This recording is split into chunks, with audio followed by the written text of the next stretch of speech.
জাল টাকার চক্রের 2 সদস্যকে হাতে নাতে আটক করা হলেও রহস্যজনক কারণে নেওয়া হয়নি কোনো আইনি ব্যবস্থা। স্থানীয়দের অভিযোগ, প্রমাণ থাকার পরও অভিযুক্তদের ছাড় দেওয়া হয়েছে অজানা কারণে।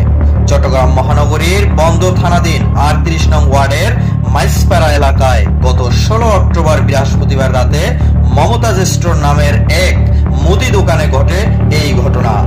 এক ব্যক্তি দোকানে আসে নুডলস ও বিস্কুট কেনার জন্য। দোকান মালিকের হাতে দেয় 1000 টাকার একটি নোট, কিন্তু সন্দেহ হলে তিনি যাচাই করে দেখেন সেটি জাল।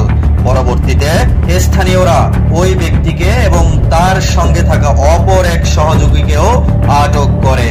তল্লাশি চালিয়ে তাদের কাছ থেকে উদ্ধার হয় মোট 13,000 টাকার জাল নোট, যার মধ্যে রয়েছে 11টি 1000 টাকার ও 4টি 500 টাকার নোট।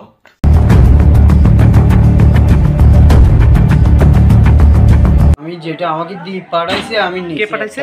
যে আমাকে ও পাঠাইছে। মোবাইল বিক্রি হয়েছে। হ্যাঁ, মোবাইল আসলে একটা বিক্রি হয়েছে। কোথায়? মদের মালিক। মদের মাঠে। বাসা কোথায় আপনার? জানি হ্যাঁ, টিসি মোড়। আমার বাড়ি নাইকেলতলা। একসাথে মালের পরিচয় হয়েছিল আর কি। এখন উনি মোবাইল বিক্রি করে এই আসার সময় এদিকে মাঝে মাথায় এদিকে ঢুকে কথা বলতে বলতে আস্তে আস্তে ওইখানে পুকুর পাড়ে এদিকে বসছে। এখানে আরো 3-4টা দোকানে গেছিল। হ্যাঁ, তারপর আর কিছু জানি না। আমাকে দিয়ে পাঠাইছে একটা, আমি এটা দিয়ে লুডুস নিতে বলছি।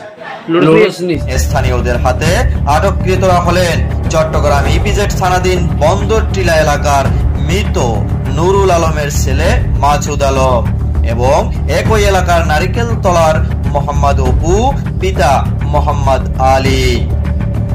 দোকান মালিক ও স্থানীয়দের হাতে থাকা মোবাইল ভিডিও ফুটেজে অভিযুক্তদের স্বীকারোক্তি স্পষ্টভাবে ধরা পড়েছে। তবুও রহস্যজনকভাবে কোনো মামলা বা আইনি ব্যবস্থা নেওয়া হয়নি। স্থানীয় এক ব্যক্তি বলেন, প্রমাণ সবই ছিল, ভিডিও আছে, তারপরও যদি ছাড় পায় তাহলে মানুষ কোথায় যাবে? বাংলাদেশ ব্যাংকের তথ্য অনুযায়ী জাল নোট অর্থনীতির জন্য মারাত্মক হুমকি। একটি জাল নোট বাজারে প্রবেশ করলে তা একাধিক মানুষের আর্থিক ক্ষতি করে এবং লেনদেনের নিরাপত্তাকে প্রশ্নবিদ্ধ করে। স্থানীয় সচেতন মহল প্রশাসনের প্রতি আহ্বান জানিয়েছে এই ঘটনার পূর্ণ তদন্ত করে অপরাধীদের আইনের আওতায় আনার জন্য।